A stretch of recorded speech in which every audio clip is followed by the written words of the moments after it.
Hey, let's crank out some derivatives of inverse functions and stuff like that. So when you learn about derivatives of inverse functions, and all of a sudden you get to know the amazing fact that e to the x is the derivative of itself. How cool is that? And that happens because, well, you watch the notes. I'm not going to tell you again. Let's jump in here. Feet first. What is the derivative of e to the 7x? Well, it's a chain rule thing. Like this is like the what's inside here. It's not just an x. So y prime would be 7 e to the 7x. The derivative of e to the whatever is e to the whatever times the derivative of what's inside, which is like the what's up there in this case. 13. Looks like we got a little product rule action here. It's going to be the derivative of the first times the second plus the first times the derivative of the second. 15. Looks like I got some quotient rule action.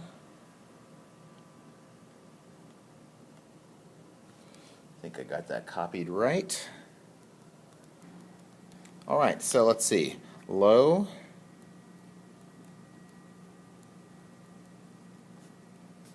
D high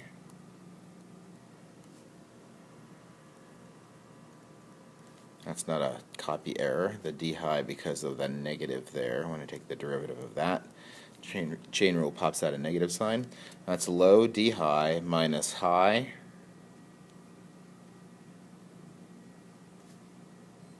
D low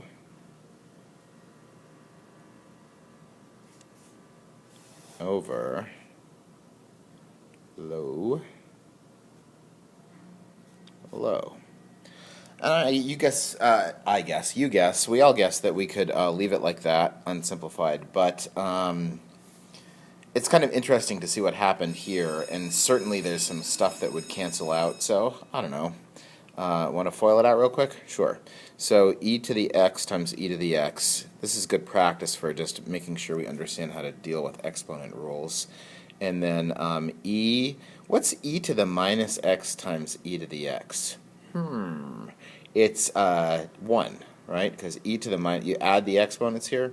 So adding this and this is 0, so it's e to the 0. You could also think of it as e to the x times e to the negative x is the same as that, right? So that's 1, and then the outside and the inside, that's going to give us 1s for both of those, and then plus e to the negative 2x. And then minus something very similar, that's going to be e to the 2x, and then minus, that's going to be minus 2, and then plus e to the negative 2x. So you see what's happening on the top here? That's going to cancel with that, and that's going to cancel with that. You get 2 plus 2, so it's going to be 4 over this. So there you go. That's how that happened. 17 e to the x tangent x. So the derivative of e to the whatever is e to the whatever times the derivative of whatever. And that is a product rule. Derivative of the first is 1 times the second plus the first times the derivative of the second. See, I mean, who said calculus was hard? This is not hard. Not for you guys. Y equals e to the x minus e to the 3x. Okay. Let's see. So the derivative of e to the whatever is e to the whatever times the derivative of whatever, which is 1 minus 3 e to the 3x. Number 21. We have the natural log of stuff.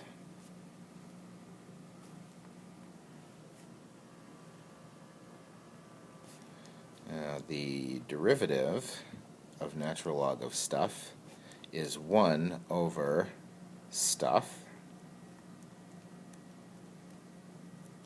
times the derivative of stuff. I left this, instead of putting a 1 there, I knew I was going to be multiplying something, so I left that open for this business.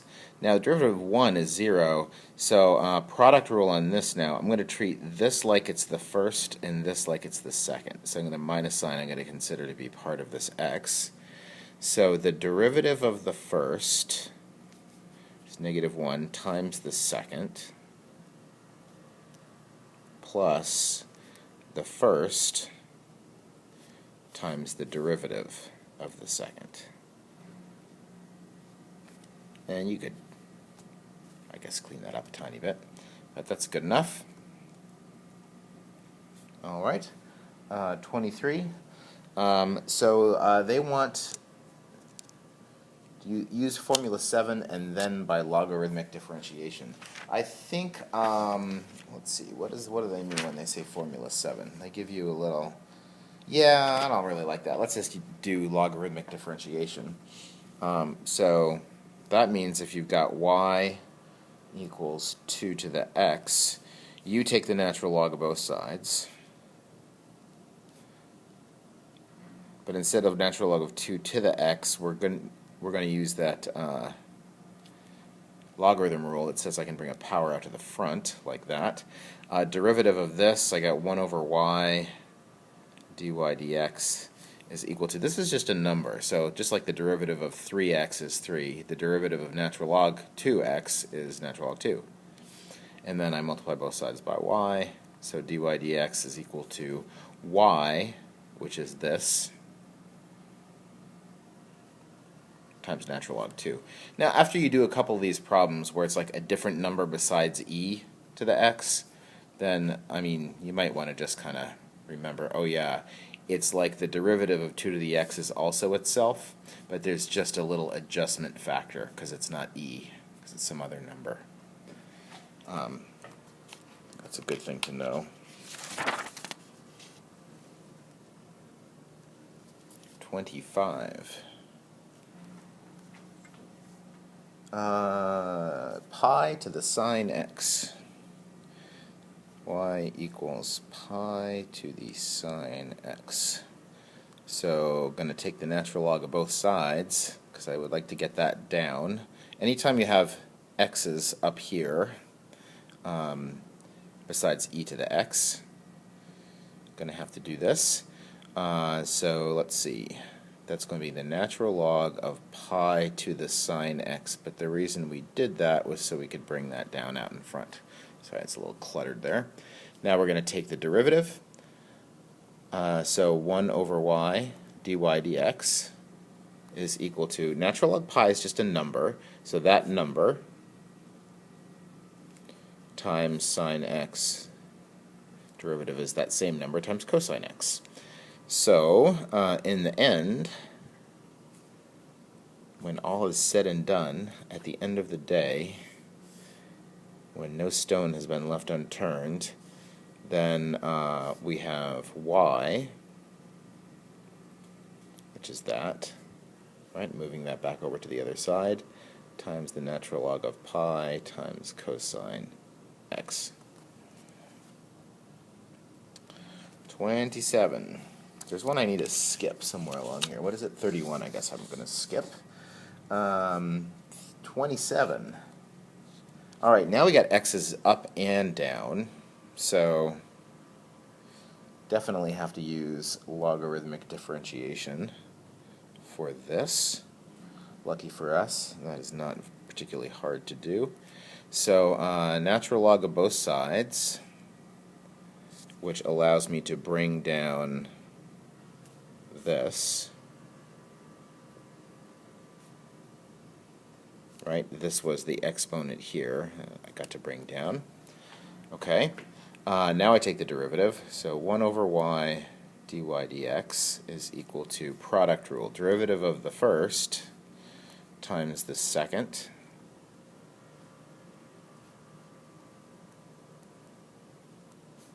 plus the first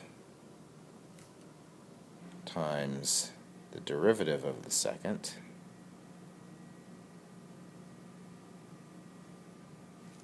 right, derivative of natural log whatever is 1 over whatever times the derivative of what's inside, and then just have to multiply. So my final answer, oh, I hate it when my students do this. I really do. I'm going to multiply by y on this side.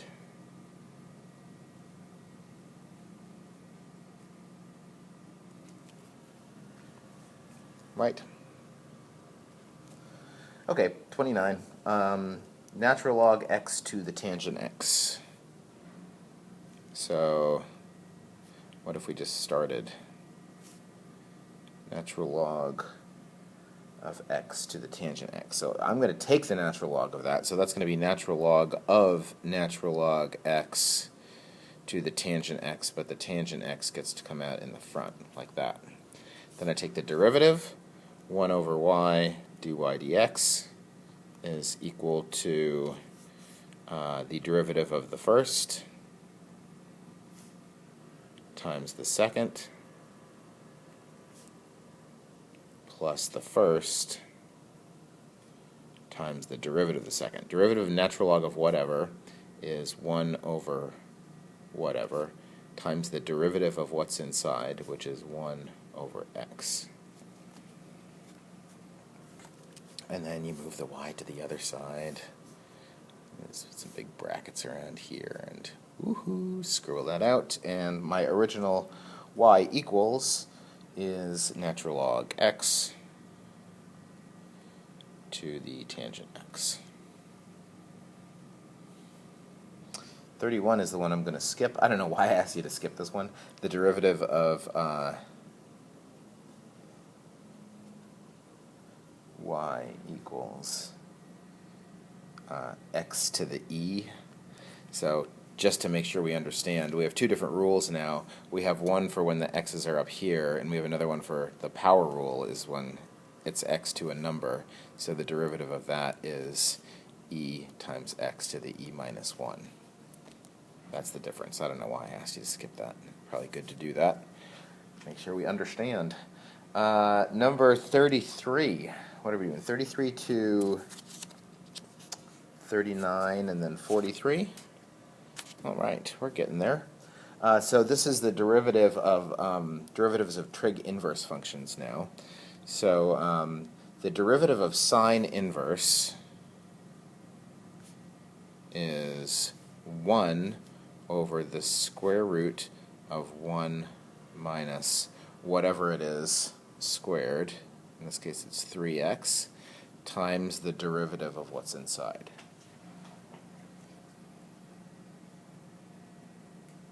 Right? That's matching up to the derivative of sine inverse is 1 over the square root of 1 minus x squared.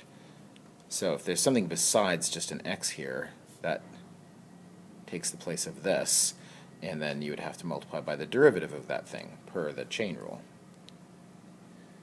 35, the derivative of the tangent inverse of x cubed.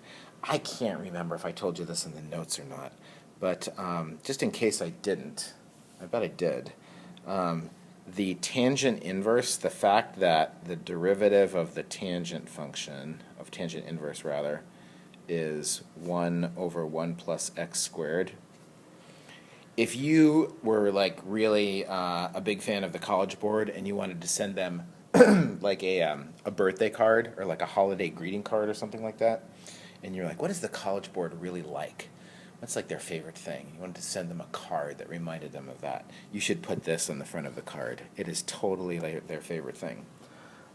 They love it. So we should know it. So let's see. If the inside, if we're doing the tangent inverse of x cubed, then that's what goes here. and then times the derivative of what's inside. Of course, that's x to the sixth.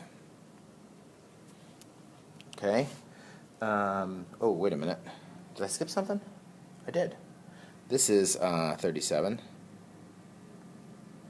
And now I will do 35, which is the sine inverse of 1 over x.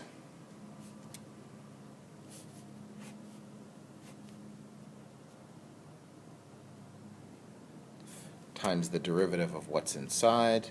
The derivative of 1 over x, which is x to the negative 1, is negative x to the negative 2. So that. 39, is that one that we're supposed to do? Yep, 39 and then 43. We're done. How about the what tangent of x to the negative 1? Trick question, maybe you could make a case that it's a trick. They just want to make sure that we recognize that this is not tangent inverse. This is the tangent of x to the negative 1. So the derivative of anything to the negative 1 is negative that thing to the negative 2 times the derivative of what's inside.